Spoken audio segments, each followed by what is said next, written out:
Last year, I spent 6 months participating in what I was told was a psychological experiment. I found an ad in my local paper looking for imaginative people looking to make good money. And since it was the only ad that week that I was remotely qualified for, I gave them a call, and we arranged an interview. They told me that all I would have to do is stay in a room alone, with sensors attached to my head to read my brain activity, and while I was there, I would visualize a double of myself. They called it my tulpa. It seemed easy enough, and I agreed to do it as soon as they told me how much I would be paid. And the next day, I began. They brought me to a simple room and gave me a bed, then attached sensors to my head and hooked them into a little black box on the table beside me. They talked me through the process of visualizing my double again, and explained that if I got bored or restless, instead of moving around, I should visualize my double moving around or try to interact with her, and so on. The idea was to keep her with me the entire time I was in the room. I had trouble with it for the first few days. It was more controlled than any sort of daydreaming I'd done before. I'd imagine my double for a few minutes, then grow distracted. But by the 4th day, I could manage to keep her present for the entire 6 hours. They told me I was doing very well. The 2nd week, they gave me a different room, with wall-mounted speakers. They told me they wanted to see if I could still keep the tulpa with me in spite of the distracting stimuli. The music was discordant, ugly, and unsettling, and it made the process a little more difficult, but I managed nonetheless. The next week they played even more unsettling music, punctuated with shrieks, feedback loops, what sounded like an old-school modem dialing up, and guttural voices speaking some foreign language. I just laughed it off. I was a pro by then. After about a month, I started to get bored. To liven things up, I started interacting with my doppelganger. We'd have conversations, or play rock, paper, scissors, or I'd imagine her juggling or breakdancing, or whatever caught my fancy. I asked the researchers if my foolishness would adversely affect their study, but they encouraged me. So we played and communicated, and that was fun for a while, and then it got a little strange. I was telling her about my first date one day, and she corrected me. I'd said my date was wearing a yellow top, and she told me it was a green one. I thought about it for a second, and realized she was right. It creeped me out, and after my shift that day, I talked to the researchers about it. You're using the thought form to access your subconscious, they explained. You knew on some level that you were wrong, and you subconsciously corrected yourself. What had been creepy was suddenly cool. I was talking to my subconscious. It took some practice, but I found that I could question my tulpa and access all sorts of memories. I could make it quote whole pages of books I'd read once, years before, or things I was taught and immediately forgot in high school. It was awesome. That was around the time I started calling up my double outside of the research center. Not often at first, but I was so used to imagining her by now that it almost seemed odd not to see her. So whenever I was bored, I'd visualize my double. Eventually, I started doing it almost all the time.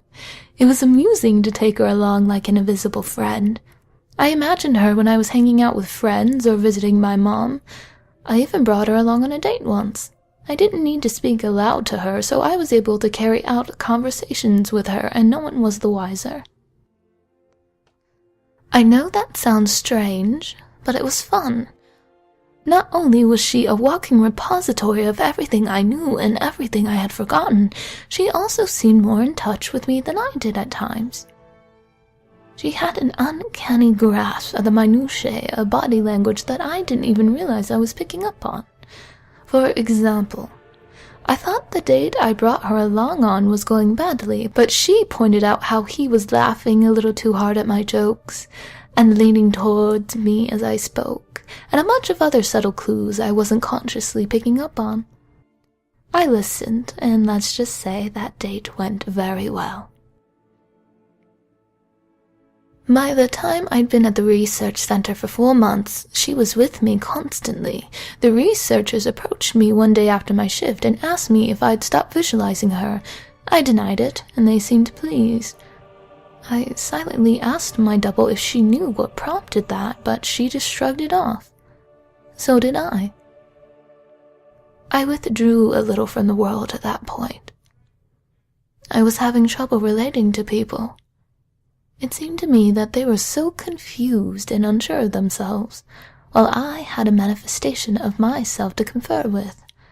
It made socializing awkward. Nobody else seemed aware of the reasons behind their actions, why some things made them mad and others made them laugh. They didn't know what moved them. But I did, or at least I could ask myself and get an answer. A friend confronted me one evening. He pounded at the door until I answered it and came in fuming and swearing up a storm. "You haven't answered when I called you in fucking weeks, you bitch! What's your fucking problem?" I was about to apologize, and probably would have offered to hit the bars with him that night, but my tulpa grew suddenly furious. "Hit him," it said, and before I knew what I was doing, I had. I heard his nose break. He fell to the floor and came up swinging, and we beat each other up and down my apartment. I was more furious than I have ever been, and I was not merciful. I knocked him to the ground and gave him 2 savage kicks to the ribs, and that was when he fled, hunched over and sobbing. The police were by a few minutes later, but I told them that he had been the instigator, and since he wasn't around to refute me, they let me off with a warning. My tulpa was grinning the entire time. We spent the night crowing about my victory and sneering over how badly I'd beaten my friend. It wasn't until the next morning, when I was checking out my black eye and cut lip in the mirror, that I had remembered what had set me off. My double was the one who'd grown furious, not me. I'd been feeling guilty and a little ashamed, but she'd goaded me into a vicious fight with a concerned friend. She was present, of course, and knew my thoughts. "You don't need him anymore. You don't need anyone else," she told me, and I felt my skin crawl. I explained all this to the researchers who employed me, but they just laughed it off. "You can't be scared of something that you're imagining," one told me.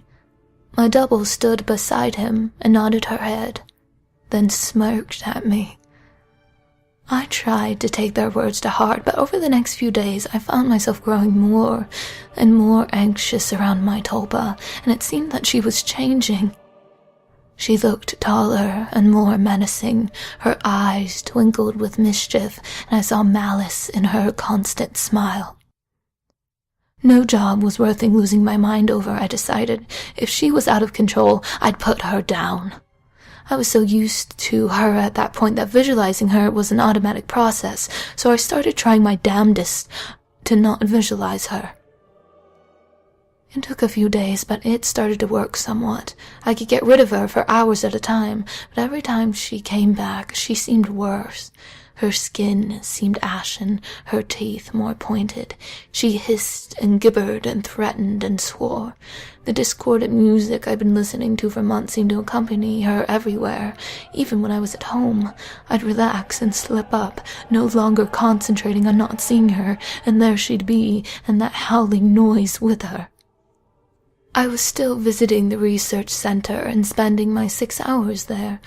I needed the money, and I thought they weren't aware that I was now actively not visualizing my tulpa. I was wrong.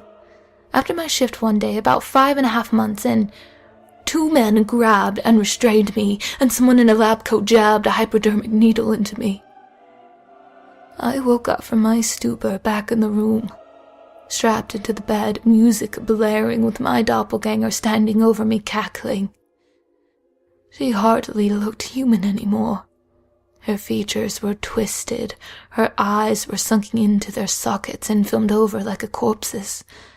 She was much taller than me, but hunched over, her hands were twisted, and the fingernails were like talons.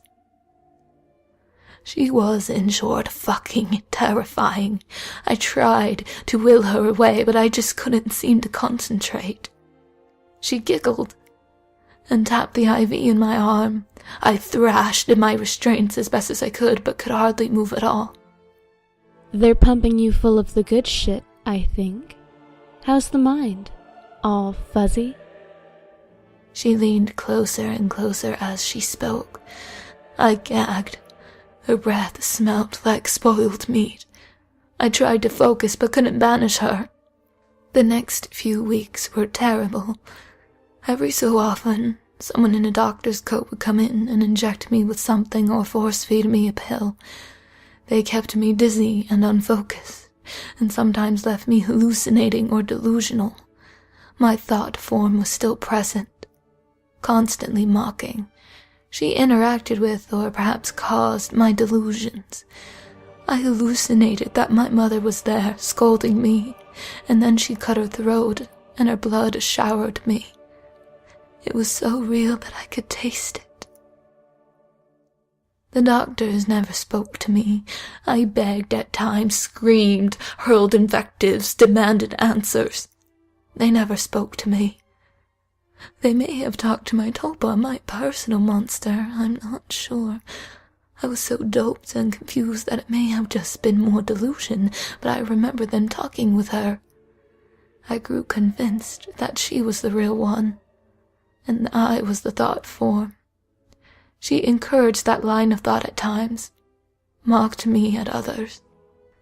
Another thing that I pray was a delusion. She could touch me. More than that, she could hurt me. She'd poke and prod at me if she felt I wasn't paying enough attention to her. Once she grabbed my breast and squeezed until I told her I loved her. Another time she slashed my forearm with one of her talons. I still have a scar. Most days I can convince myself that I injured myself and just hallucinated that she was responsible. Most days.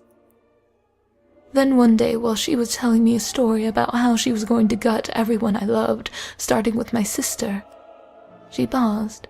A querulous look crossed her face and reached out and touched my head, like my mother used to when I was feverish. She stayed still for a long moment and then smiled. All thoughts are creative, she told me. Then she walked out the door. 3 hours later, I was given an injection and passed out. I woke unrestrained. Shaking, I made my way to the door and found it unlocked. I walked out into the empty hallway and then ran. I stumbled more than once, but I made it down the stairs and out into the lot behind the building.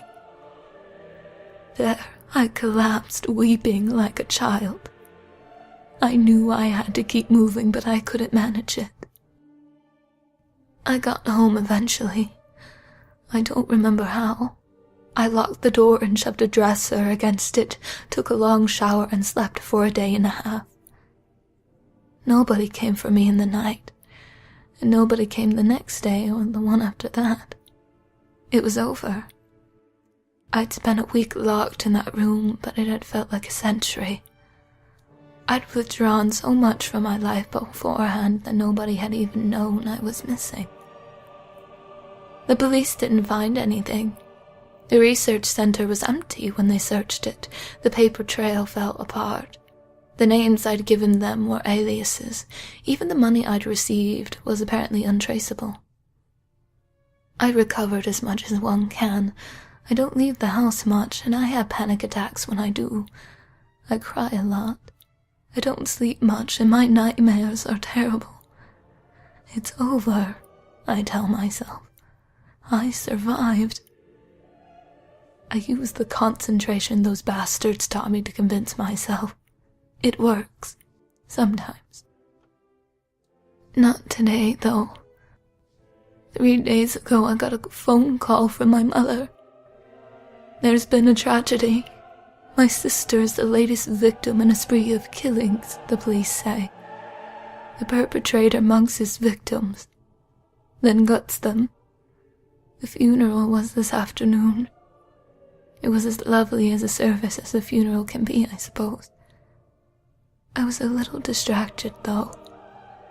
All I could hear was music coming from somewhere distant, discordant, unsettling stuff that sounds like feedback and shrieking, and a modem dialing up.